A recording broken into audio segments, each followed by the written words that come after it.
Very welcome to our discussion. We're going to be looking at section 78, the 19th verse, and I'll read that. And he who receiveth all things with thankfulness shall be made glorious, and the things of this earth shall be added unto him, even 100-fold, yea, more. What do you think? Wow. Well, this is an astonishing promise, an amazing declaration, that the Lord promises that those who receive all things with thankfulness shall be made glorious. Well, what does that mean? I think it's clear it means that if we have a spirit of gratitude, of thankfulness, of appreciation for God and His goodness, if we're aware and cognizant of that and are able to say thank you, we thank Thee to Him, then we're going to be made glorious, which is like unto God. We're going to be made full of light, full of truth, full of honor, full of wisdom, integrity, justice, knowledge, power. We're going to be made beings of glory. And that's a powerful statement as a result of thankfulness in keeping with all the commandments. And the things of this earth shall be added to us, even 100-fold, even more.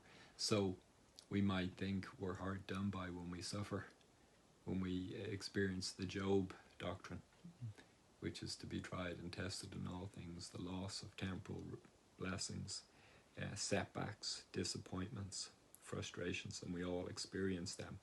But I think our attitude towards them makes a huge difference. If our attitude is one of grumbling, which we can all be tempted with, we're going to be unhappy. But if our attitude is one of humility and faith and rejoicing, even in our trials, then the Lord will give us more than 100-fold of the things of this earth. Now I think that's an astonishing promise, that there will be a bounteous pouring out of blessings upon us. We may have to wait a bit of time for those things. We may have to see with an eye of faith, but they will come.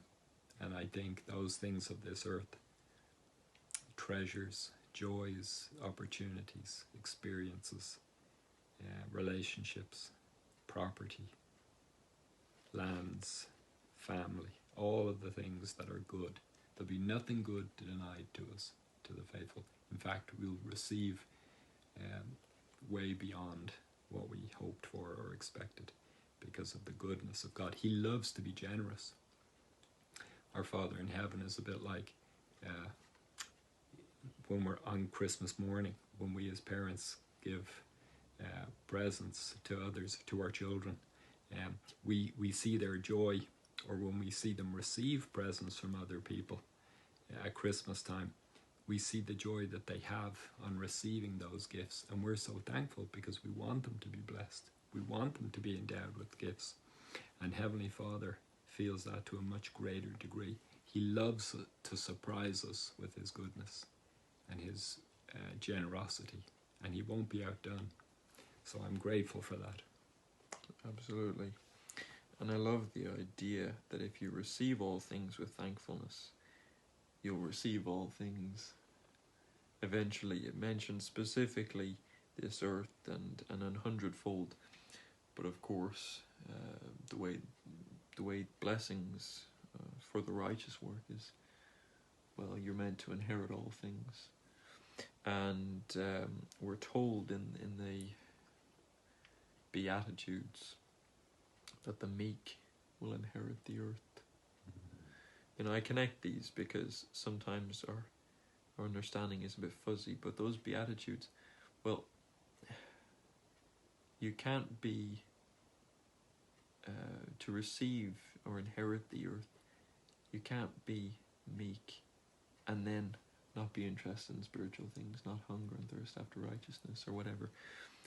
They're synonyms in the sense of you have to possess them all in order to inherit the blessings associated. So you've got to be meek to be thankful. You've got to be thankful to be meek. You've got to be thankful and meek to hunger and thirst after righteousness, so forth, so on and so forth. And then when you are, you'll be prepared to receive all things. Absolutely. Wonderful.